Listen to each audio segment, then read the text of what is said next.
biogases and about a biogas facility in Tunisia. So, yes. Welcome to the Wastewater Talk. So as you can see, my colleague. So my colleague here is Anita. She's also in the Wastewater Talk. I mean, she's live at Munich in the IFAT, if you know, or the huge exhibition of international exhibition of water and wastewater sectors and all the waste and productions and everything, energy management. So yeah, today we usually do it every week, and for every month. Sorry, every month we used to have an episode of one topic from our company.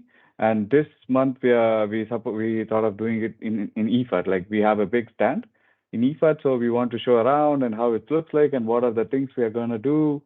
And yes, so I hope I wish you could enjoy more and then get to know more about IFAT and what they're doing. Have you visited IFAT? That's my first question. Like no, I've never been to IFAT actually before. I just met. I just saw the event on LinkedIn. It was just a random event, and I saw that there are some solutions and innovative solutions in IFAT to municipalities about new technologies and innovation technologies and solutions for municipalities. So I thought it's a really good and interesting event for me and for Tunisia, because the project I am working on is a governmental project. It's with the municipality of one of our big like state in Tunisia, let's say. And because we have a really challenge in waste management these days, and it's kind of catastrophe, and there was a lot of strikes last year about landfill and all the stuff. So I thought it's interesting to contact and see the solutions that other people or other countries are implementing, so I can be inspired, and why not? I'll have my own project in the coming years. Yes, wonderful. I mean, in Germany, there is a little landfill where they do all the waste, like they put it in the landfill and they cover it with a golf course, like so that the stink and the smell doesn't come to the environment or pollute the environment. So yeah, they are like some small innovative ways. I think you might be heard so many of it. I mean, so yes. What are the strikes? I mean, you said about that earlier. There were strikes. Yes, there were strikes because there were a landfill that was supposed to be closed, but the government didn't close it because they didn't have a plan, or they didn't plan another landfill place. So the citizens, they were like really angry, and they made a big strike to close it. And the municipality of Sfax, it's called Sfax, the state. Sfax, yes, it's the economic capital of Tunisia. And there was a really big strike, and the municipality didn't have a landfill where to put the waste, the municipal waste, and so it took like 2 months. The municipality didn't. 2 months. The municipality didn't collect the waste from the street. Yeah. And it was so horrible, because there were like really big mountains of waste in the street, and people like were living in hell. So now I am working on a project on a biogas facility. It's going to be the first biogas facility in Tunisia, because in Tunisia, yes, we are mostly focusing on wind and PV energy. But now we have to find a solution for waste, because there's a lack of budget, there's a lack of, let's say, of expertise, lack of everything actually. Actually, I can say two things about the one you just explained. I also did my master thesis in biogas technology. I mean, in biogas waste treatment, but it's related to wastewater from the biogas refineries. And the mountain, sorry, the waste fill which you are talking about, the landfill with the waste. I come from India, so in India it's the same problem.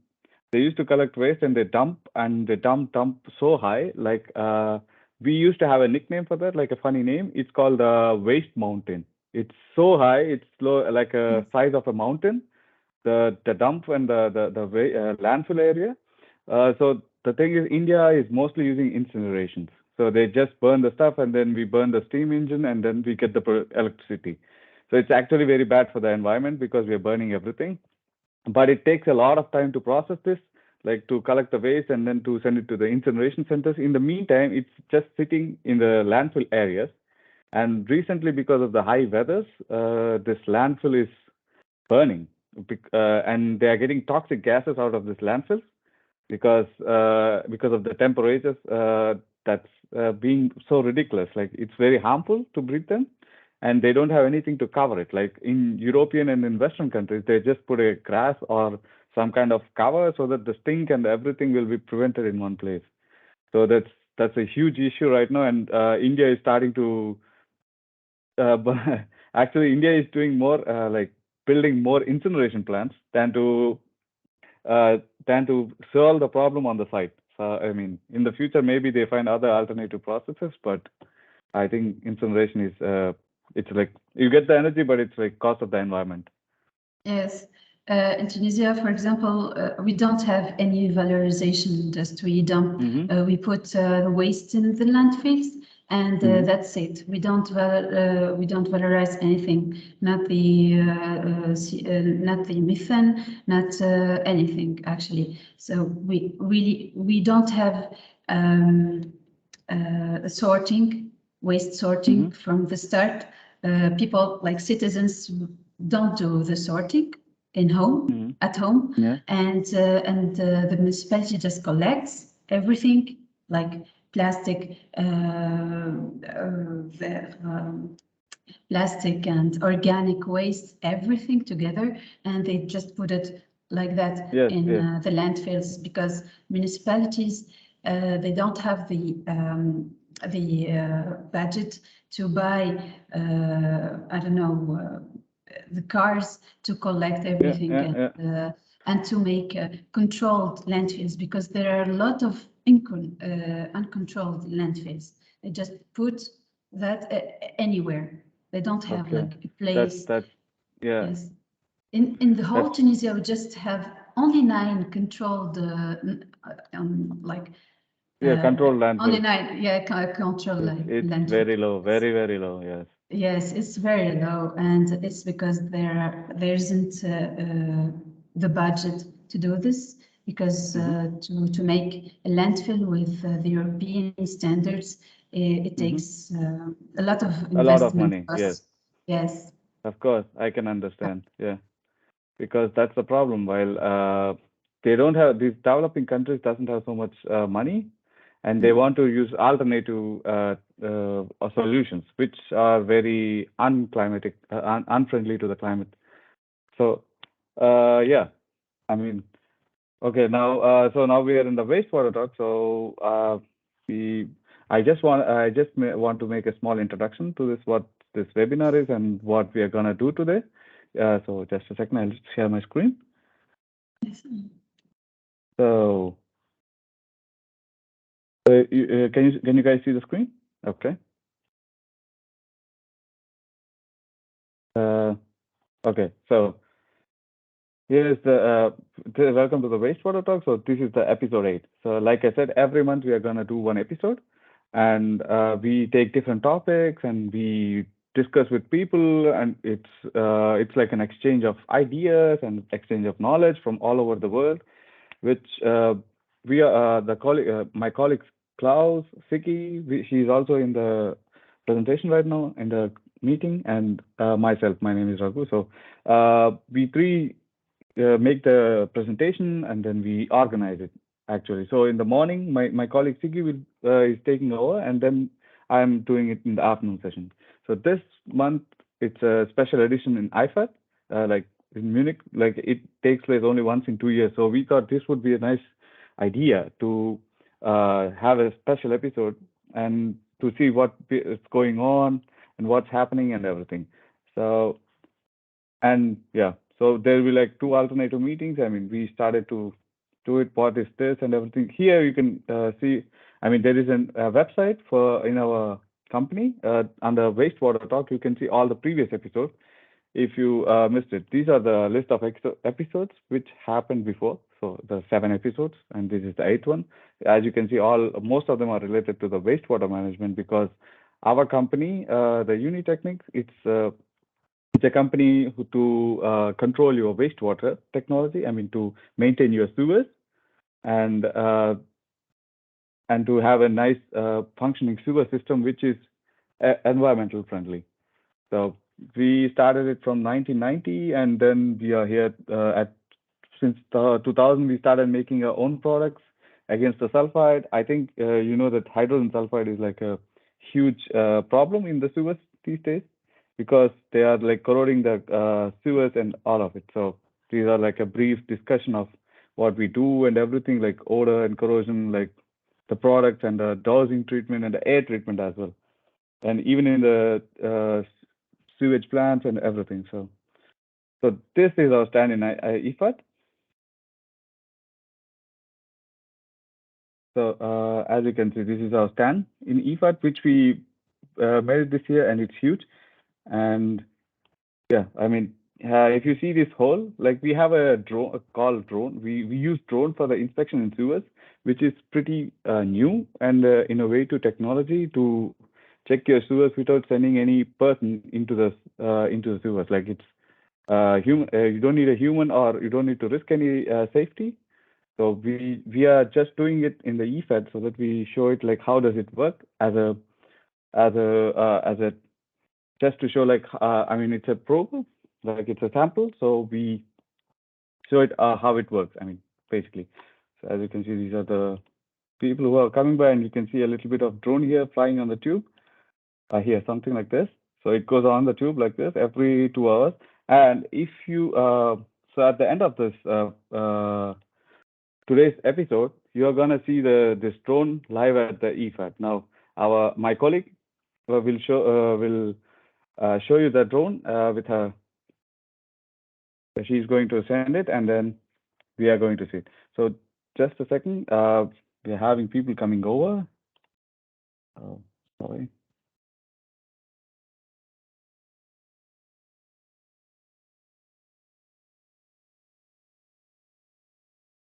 So ja, Anita, kannst du mich hören?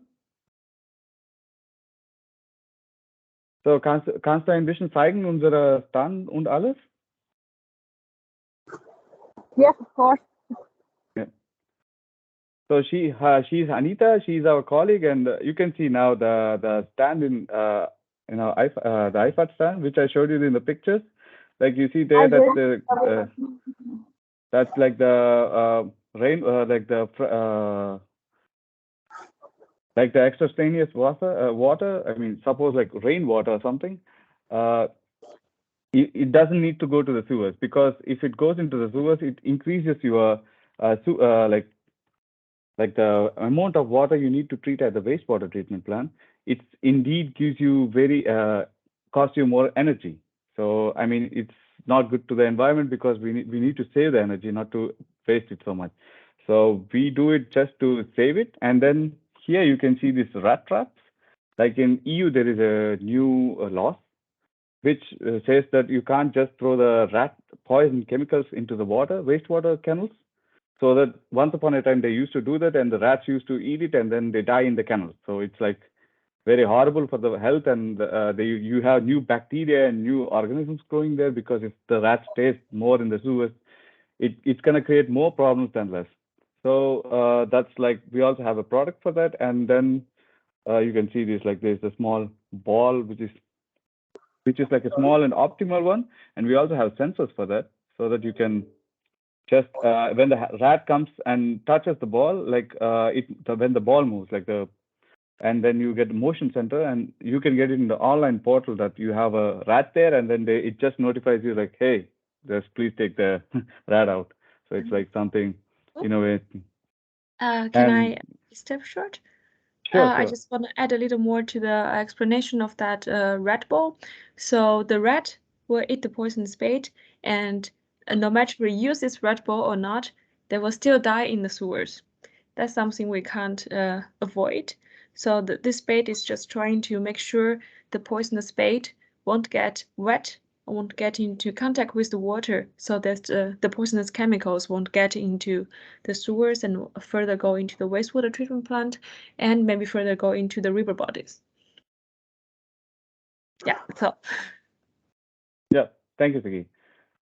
So yeah, like I said, this is the drone which I talked about before, and we put a net inside because the drone stays in the kennel. It should not go out, or it's like a drone which goes into the kennel, not in the air like a normal drone. So we just show it like as a display so that people have an idea how it works and everything. And you can see there is a big pipe which I was talking about. That's like a sewer pipe. It's a model of that, how it stays in the ground, but it's just like to show you as an exemplary pipeline. So Anita, Yep. and kannst du ein bisschen vorne gehen, also nächste Stand oder sowas, also in Nachbarn. Yeah, So you can see that's the IFAT. So you can see that's the IFAT. If you look at the stands there, so this time there is like more stands which is like in an order. Like every hall has IFAT has 16 halls. Wait, no, 18 halls. Sorry. So it has 18 halls, and every hall has a different kind of organization. Like our hall is mostly about water and wastewater treatment, and mostly wastewater treatment and canals and sewers. So in one, it's all about energy and measuring devices and all the things. And in one, there is like pipes, and then there is like pipe connections, fittings, and all the pumps and everything which you need for the wastewater and the pumping stations. And then there is like on the other side of the stands, they're like waste management, solid treatments, and then this biogas filters, and this activated carbon filters. And people are like very innovative with these stands. They're like showing the real model and the architecture. As you can see, like most of them are having a complex stage free, like they're showing their products and displaying their products, and then just showing to customers like just a meet and greet, and then giving the talking business, and then maybe exchanging knowledge as well.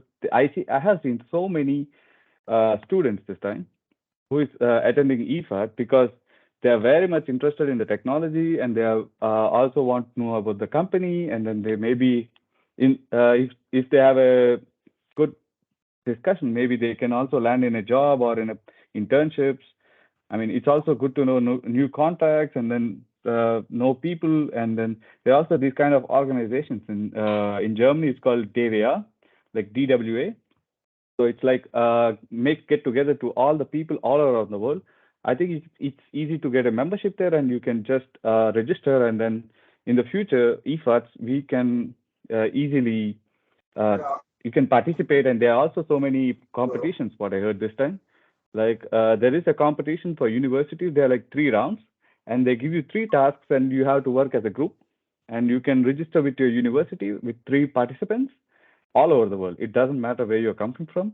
So you can maybe come from Africa or South America or Asia, anywhere, Australia, it doesn't matter. You can register, and then you have to play 3 rounds, and then at the end of the day, at the end of the IFA, they tell you who are the winners are, and they give you this time I heard the prize is like iPad, a new Apple iPad to every one of them. That's the first prize, and the second prize is like a gift voucher worth 200 euros. That's what I heard. I mean, from the person who is in DVA. So, and not only the competition side. you can also come to IFAT and then know new people. Like there are some get-togethers which are known as young water professionals of the world, and young water professionals of Germany, young water professionals of Europe. They're like just events which takes place, and you can just come by and then you can talk to the people, and they're like young professionals, and they all just came there to exchange their ideas and get new contacts. So that's the main idea of our talk shows. I mean, this webinar. So yes, that's the reason I why. wish I That's could. also. I wish I could come, but I couldn't because when I found out about the event like really late, like 1 week before the event, and then I need a visa, and it's like kind of complicated to come to Europe these Yes, I can days. understand. Yeah. And from Tunisia, like to Europe, it's a little bit complicated because of the COVID thing and of a lot of things. Actually, they just rejected my visa application for Norway. I had to go to Norway for a project, Erasmus project, but they just rejected. So it's kind of hard these days. So yeah, I wish in the future maybe if I want to participate in IFAT, they like give an invitation for the person to come, or they can Yes, help. I think this time next time you can participate. It's every 2 years. So next year maybe you can just buy the tickets and you can show them your accommodation, and then maybe it would get simpler. I mean, this time we are just coming out of COVID. I can understand that because of the restrictions, but I'm very sure that next time it will be even better. And I was even shocked to see there are like so many people coming from all over the world. And me and my colleague Siki were there till yesterday. We just came back yesterday, so it's like a huge thing, and it's very exhausting as well, to be frankly. And then we met a lot of people from Israel, from Africa, from Egypt, and we met so many people from Singapore. I met people from Singapore and from America. Actually, they're coming all the way here just to see the technologies and everything, because the sewer systems are changing everywhere in the world. It's not the same anywhere.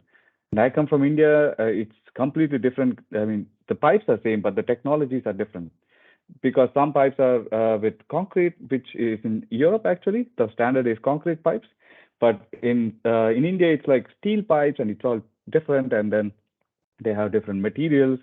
As you can see in the IFA, there like everybody has a different kind of material for their pipes, and you can see companies displaying their products, and they are like new products which they can't be displayed because of COVID last year.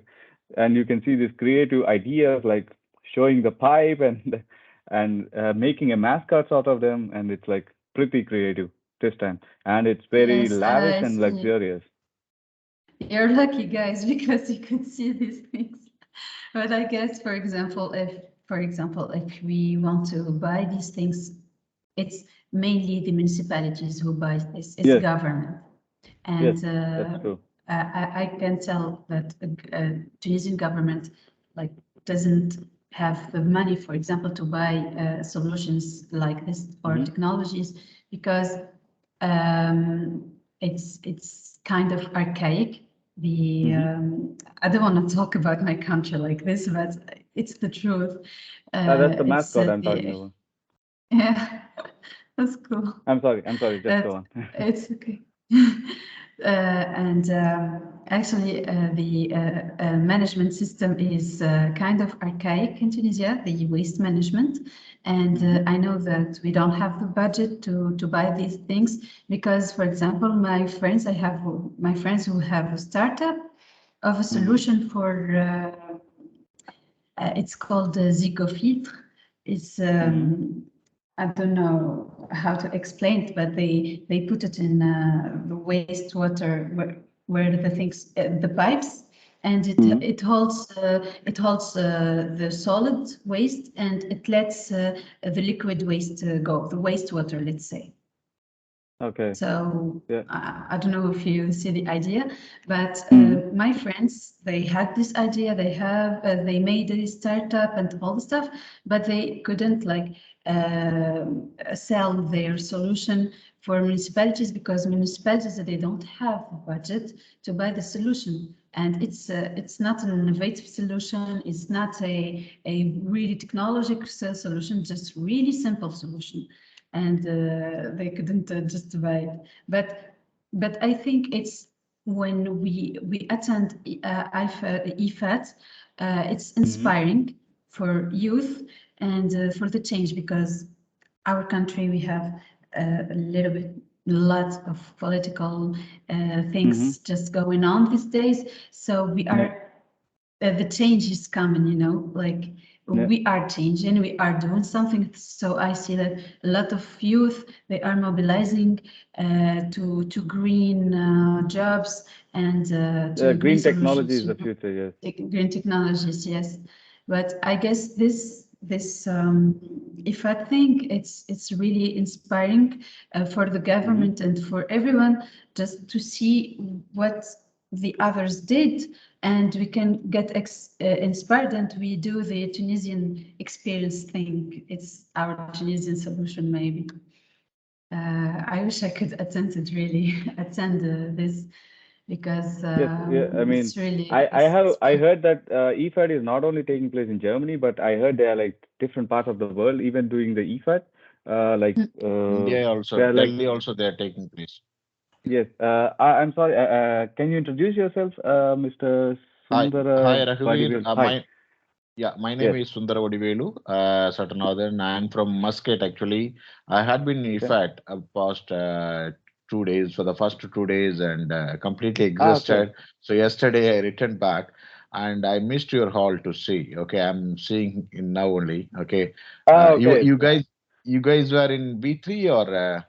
Yes, we are in B3, and it's the hall of wastewater and canals. So yes, I mean, yeah. So, but don't worry that we have the chance. A itself, the first day, almost A1, A2, and A3, almost, like A3 off. That itself took me almost a day, complete day, second day, and I couldn't able to cover everything, because just, literally we start, we ran, because I came with my other colleague who takes care of, like vacuum systems and vacuum tracks and shredding units. So we both became, so that section also took almost 1.5 days. So I wanted to see that also, because both we are taking care. I'm heading water and wastewater in a company name called Kimji Ramadas in Oman. So so both we, like, we gave that much time only. We somehow missed your stall, but quite interesting. Anita shown nicely. But I just joined a bit late, after 17 minutes or something, 15 minutes. Can you just brief me 1 second, Raghuvir, like the what you are doing actually in the wastewater? So we are a company who is like preventing the wastewater corrosion and stink smell. I mean, the sewers in all around the world has a main problem of hydrogen sulfide corrosion. So because of the pumping stations and because of the long-lasting life in the sewers, it's corroding the concrete and it's corroding the structures, and then they're having a huge problems, and it's getting stink smells. Like in Germany, we used to have a manhole. Our manhole has a holes in it, so that for aeration purposes. But this is also bringing stink out of the canals to the streets. So it's become a huge issue. And are you guys see, avoiding the septic nature by either you are suppressing the septic or further formation of the septic? What you do exactly? Because septic means like H2S and hydrogen sulfide, it forms or in pumping stations or lifting stations or even in the manholes. We are not eliminating sewage, but the sewage which is transferred from the pumping stations to the wastewater treatment plant in the sewer networks, like when the pump suppose when the pump has the sump has like 2 days and 3 days, and the pumping station works every 2-3 days. So in the meantime, the water is having huge contact in the pipes, and these pipes are getting corroded because of the high hydrogen sulfide presence in it, and that produces the hydrogen sulfide gas, like with the sulfide, And because of that, we get stink smell out of the sewers, and because of the rising temperatures. I mean, in summer, especially when the temperatures rise. So when the sewage is going from the pump station to the water treatment plant. So we have products like you can see in the screen here. We are a company who is like doing the engineering consultancies, and we have a drone which The product you like have net, you have net, right? Net. I beg your pardon, I didn't get your Sorry, question. the Anita Showan kind of, you know. Yeah, the net The only is like color, yeah. Net structure, yes, yeah. the net is like that's what I'm coming to actually. It's this sewer system inspection where you can see the drone going into the canals. So just to check how your canal, how does it look inside? Like, does it have any corrosion? And if it has corrosion, where does it have it, and how does it look like? So once upon a time, people used to send people in the sewers just to check out where the problem lies and then how much it is, and they take manually the calculations by hand, and they come back, and it's all very dangerous because sewers are having health issues and everything. So we are sending drones in the sewers, which is like kind of new in Europe, if I would say, and which is having a more attraction to our stand in IFAT because one question, yes. In the pipe dia, for example, say 8-inch line, it might be the bigger ones you are saying. The municipal lines could be 16-inch or something, or I'm just asking. It's a minimum diameter of they say here DN 600, like it's 6-inch. So DN 600 divided by 25, how much it is coming? Approximately. Okay. Actually, the drone has a diameter of 40 centimeter, and we would say if you want to inspect a pipe, the pipe should have a diameter like smallest of 800. That would be safe for the drone. Yeah. And the flying. Basically, that is my question. It should not immerse or touch the wet, right? It should be on the top surface. Touch the water. No. Yeah. So basically, a pipeline will be filled normally 50 to 70%, the only 30%, or 40%, 35%, depends on the peak load, So that emptiness will be done so that has to go accordingly. Yeah. Correct. I mean, the problem is in Germany, the pipes are almost 90% empty, and we have a channel.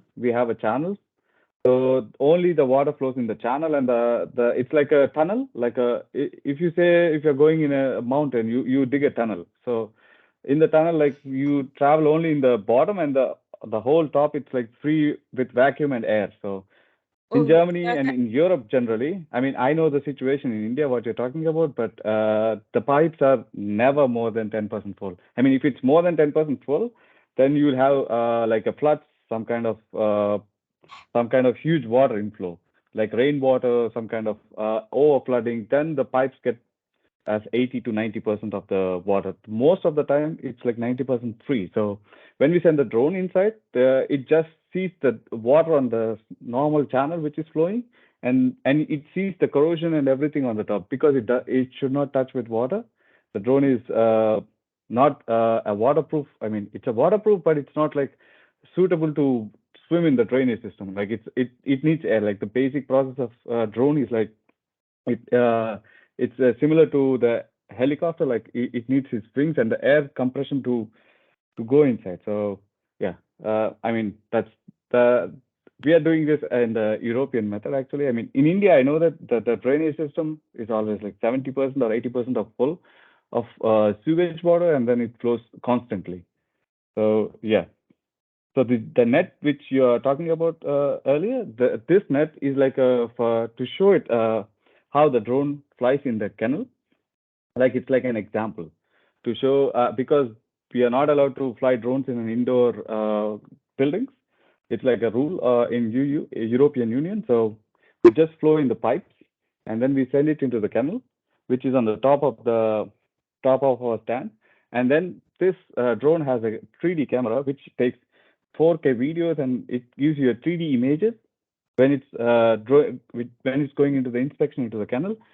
So at this point, it's making the videos and the images of the live pictures, which you can see on the screen outside of our stand, and even in the when we are doing in the normal in the site. So this is like basically what we are doing. I mean, this is our company, which is an inspection to the kennel. So it's like pretty new because, like I said before, they used to send people inside. And we also do engineering products, and we also do sulfide calculations. We have a software which is called Sulfidos, and it makes all the calculations. And if we give the input parameters, and it calculates what is the sulfide which is produced in your sewer pipelines, and it also has color coding with a map, so that you can have a clear picture. Just in it makes hundreds of calculations. Once upon a time, we used to do it by hand in our company, and it takes like a week or at least a month to calculate everything and to say, okay, this is this much and this is this much. Thanks to the technology, now we are doing it in 5 minutes. So, so it's easy to calculate and easy to know how much sulfide concentration is there in the sewers. So in 15 minutes, like the end of this webinar, you guys have a chance to see it live drone. And my colleague Anita, who is in IFAT, she's going to show the video when we are flying the drone manually. I mean, it's like we do it every 2 hours in IFAT. I mean, for 10 o'clock, 12 o'clock, at 14 and 16. So every 2 hours, everyone has a chance to see the drone and see how it's working. And people, if have questions, they can ask it on the spot. And we have a drone pilot, who is especially trained for this drone to fly it in the kennels. And then he answers the questions, or maybe one of our colleagues can answer your questions. So yeah, that's a short description about the company and what we are doing actually. So as I want to also say about what's Wastewater Talk. So Wastewater Talk is a online webinar to exchange ideas and exchange the knowledge. And every month we have a episode. So this is our 8th episode, and I can show you just a second. So as you can see so that's IFAT, like our company thing, and we have he's our colleague Klaus, and we have 2 meetings in April, like one in the morning and one in the evening. To the international community has different time zones, and it's like an exchange of knowledge in wastewater, and it's a passion to share. If you have any more questions, or you want to know more, and you can just a second. He left the chat. Hello. Hi. I Hi. rejoined. Sorry, there was some connection disturbance. I rejoined again. Sorry. Okay. No problem. Can you see the screen? Can you see the presentation? What I'm showing you? I mean, my screen. Hello. Yeah, I'm seeing. I'm seeing Okay, your thank screen. you. Perfect. So this is the episode, like I said, and this is for exchanging and everything. If you want to know more about Wastewater Talk, you can just go visit our website. It's www.unitechnics.de, and then you can find more information about it.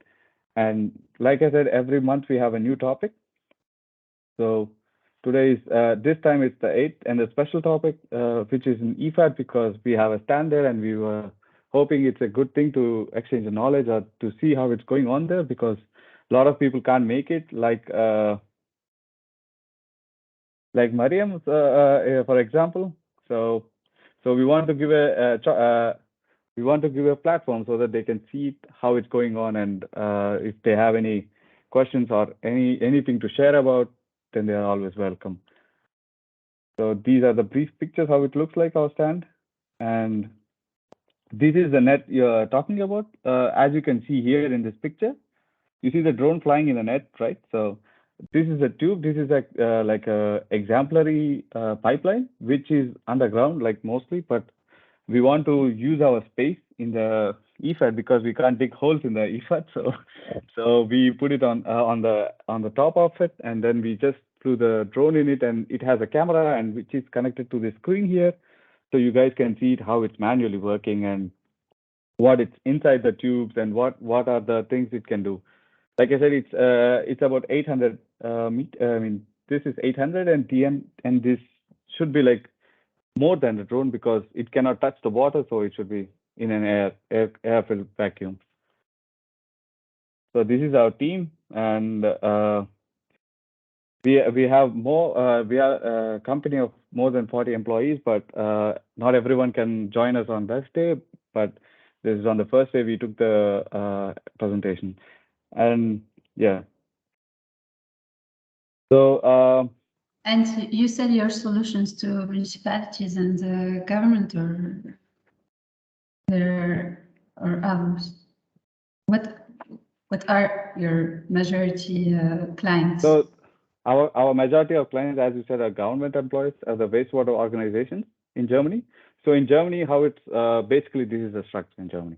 Like it's a federal government. Like every state has their own ways of saying the rules and everything. Their rules, and they all like in a federal republic, like joined on a central guy, like a chancellor of Germany. So this federal state, every state has their own kind of regions. Every federal state is broken down into small regions, which is mostly around sometimes 60 kilometers region diameter, sometimes radius, or sometimes 80-kilometer radius. So they all have their own wastewater treatment plants and wastewater treatment organizations, right? So all these wastewater treatment organizations, it's their rule, it's their duty to make the sewers be healthy. Like just imagine you're paying so much money to lay the sewer line, and at the end of the day, it gets corroded in 5 years, and the lifespan decreases gradually, and then you have to pay again a huge amount of money to construct everything. So instead of doing that, it's like a maintenance of your sewers, like how it's looking like, and it's the same thing everywhere. Suppose if you buy a phone, like if you don't care anything about it, it gets broke or any product. So it's just like a maintenance, and then so that you can keep them healthy, and then it doesn't have any health issues.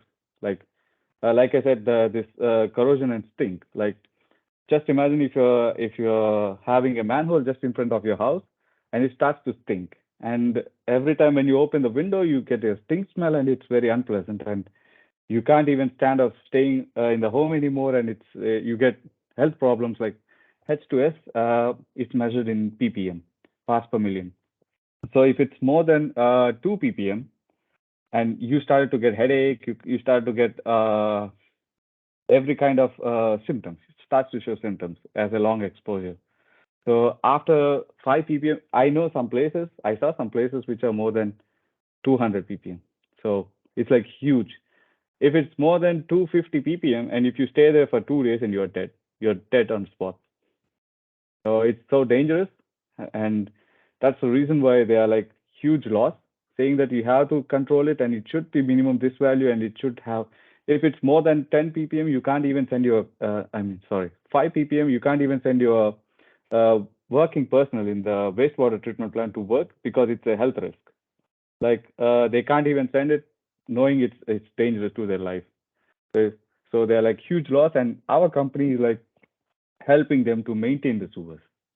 So we have products, we have engineering services, like I said, the software of sulfur calculation called Sulfidus, and we also have the engineering services, like to find a solution. Like I'm an engineer in this company, so I'm responsible for taking a project and then making the measurements and to see how it is, and then we try to do dosing, or we do air purification with using of active cold filter and ozonation. So we have like most companies and like many customers in the thing. So anyways. And you have international customers?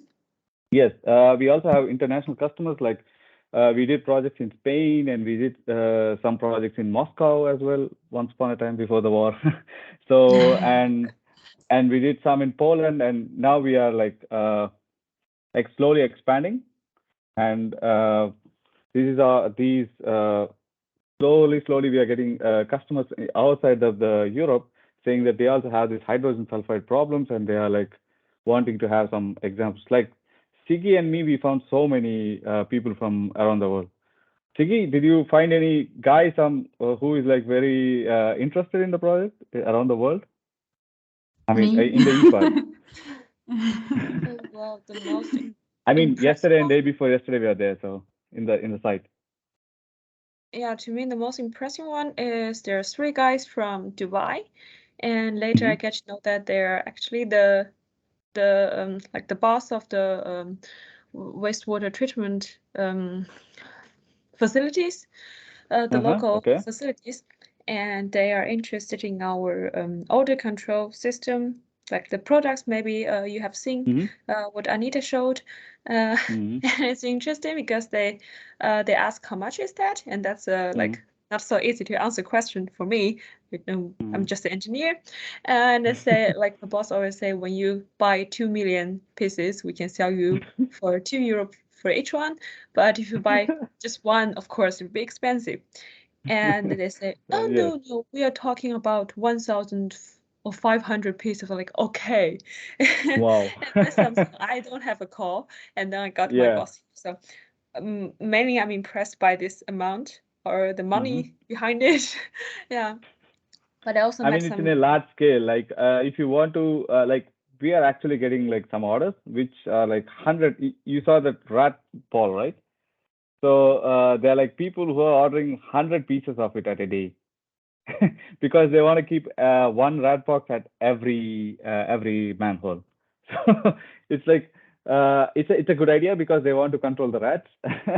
And yes, I mean 100 pieces. It's a huge number. Like our company is doing products day by day, and we are also getting like if you ask me, I met a person from Oman. Sorry, not from Oman, so Qatar. So a guy from Qatar just asked me that how the drone works, and he is very curious and he wants to buy one from us.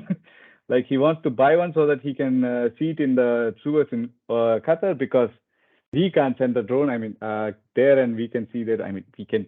I don't know if it's possible at all. I have to ask my boss as well because I also don't have the call for it. Like I met so many international people. I met some American guys actually. They came from Washington State, and they are very impressed by the sewers which we have in Germany and in Europe, because in America it's completely different, the sewer system. It's made of PVC pipes so that it doesn't get corroded. So mostly very compared to concrete, but they have PVC pipes and they don't have any inspections like this. And some pipes are very big so that they can send the persons in, but they don't have anything like a drone flying in the sewers. And they are also like a sewer controlling company, and they said they are like huge customers which are saying that they want some inspection, but they can't send people in. So they started sending in like a pole, which is 10 meters long, which is having a camera at the end of the pole, and they put the pole in the manhole, and then they can just see 10 meters. Like the pole is going on, and then at the 10 meters they stop, and then they go to the next manhole, or they try to do something, but they said it's not so successful. So actually they are like so much impressed with what I showed in the drone. I mean, with the rat box and everything. I hope we can be getting some contacts there, but yeah, who knows. But yeah, in IFAT, Siki, did you find any interesting technology in IFAT which you want to share in the 3 days which you are 2 days with 2.5 days which you are there in IFAT? I mean, any technology or something which you find very interesting? Since we're talking about the drone and the store inspection, then I would say at the IFA there's a one hall with all the inspection machines, mainly are the robots. And I found there's one booth. I mean, the robots, I already know that, but they have a software for the analysis of the data, like the post-processing of the data that you get from the drone flying or the robot inspection. So what we are doing now with the drone inspection is that we need to do the data post-processing like after the flying. Like in the office, you need to sit in front of a laptop and take some time to do that.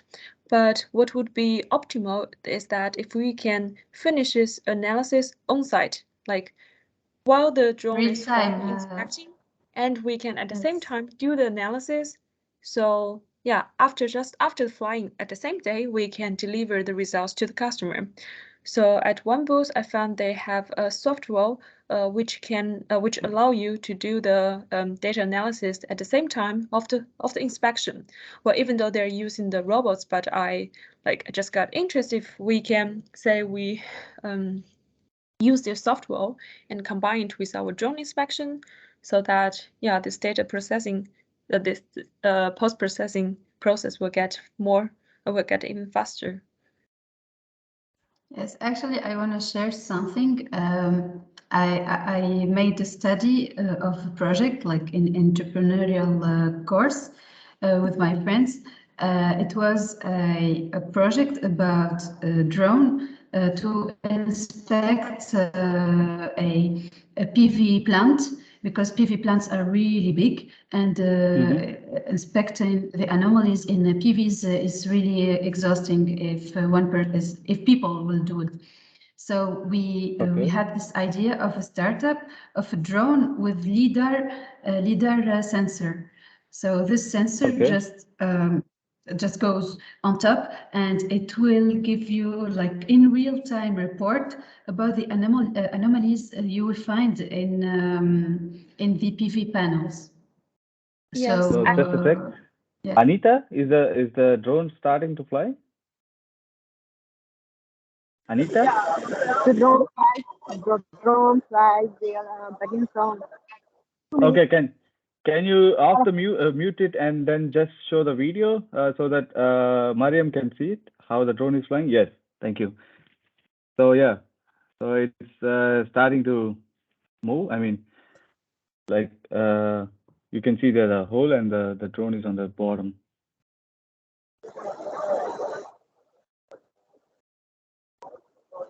Actually, this became a huge highlight in the IFAT.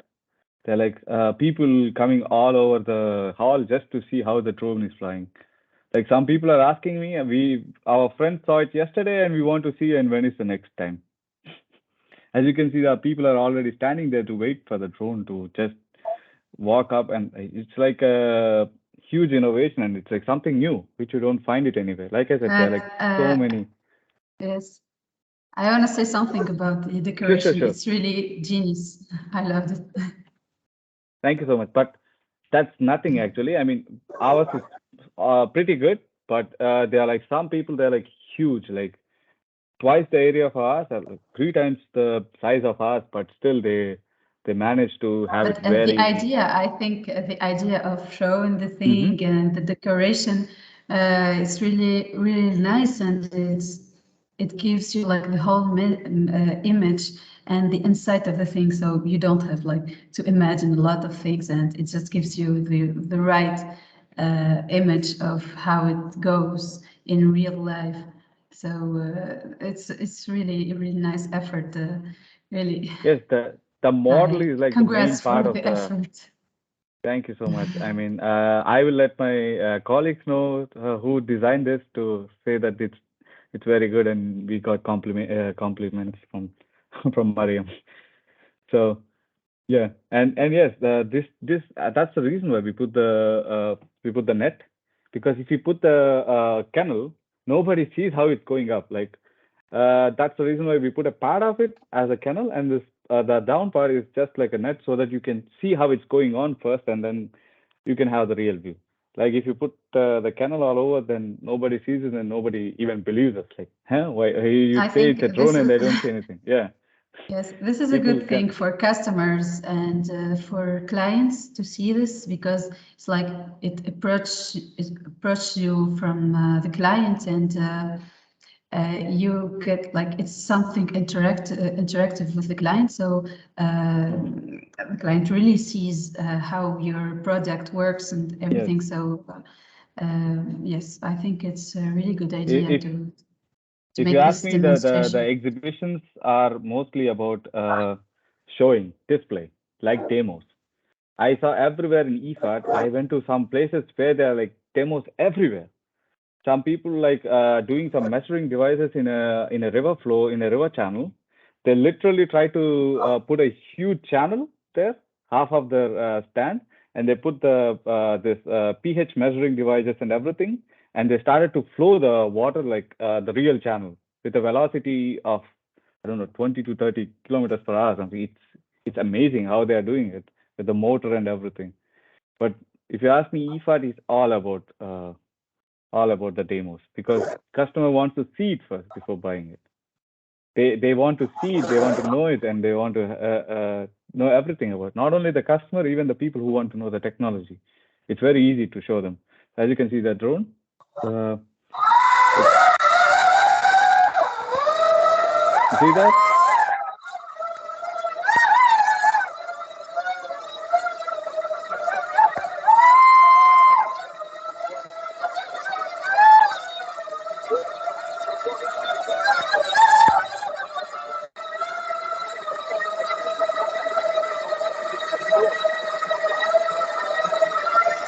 Now, if you can see the screen downstairs, it shows how it's going in.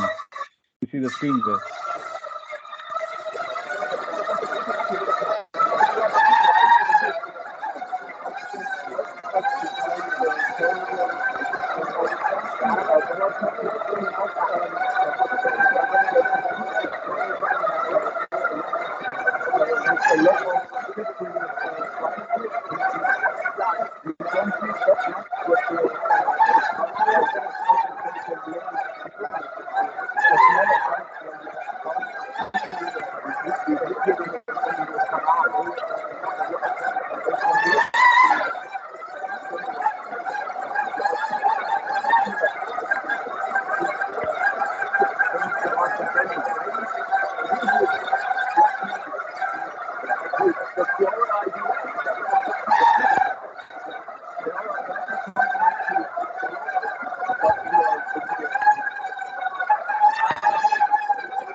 Yeah, actually, you can hear the people clapping or applauding for that all over the hall, actually. Nice. Yes, so it's only like a short and sweet demo. It's the noise of The drone flying. drone? Yeah, it's the blade. It's the blade switch going. Like it's like the normal Okay. drone. I mean, I used to have a normal drone in my home. Like it makes the same sound, and like it's like boo, like some bus thing, like because of the Okay. blades running by. So yeah. So Mariam, unfortunately, that's the time we have, and we are. Yeah, sure. I mean, if you want to know many things about wastewater talk or about our company, or if you are interested in some positions or something, anything, any information, just visit our website. It's actually in the LinkedIn page which you clicked in. It's there about our website, about our company. So please do visit, and I hope we see you again next time. Yes, me too. Thank you guys for showing around, because I really hadn't the chance to come, and now I can see everything, and really thanks. Many thanks. So he's Klaus, he's like the other thing. So he's just here because he's so busy. Anyways, thank you so much, and thank you. bye-bye. Thank you so much. Bye-bye. Have a nice Bye-bye. day.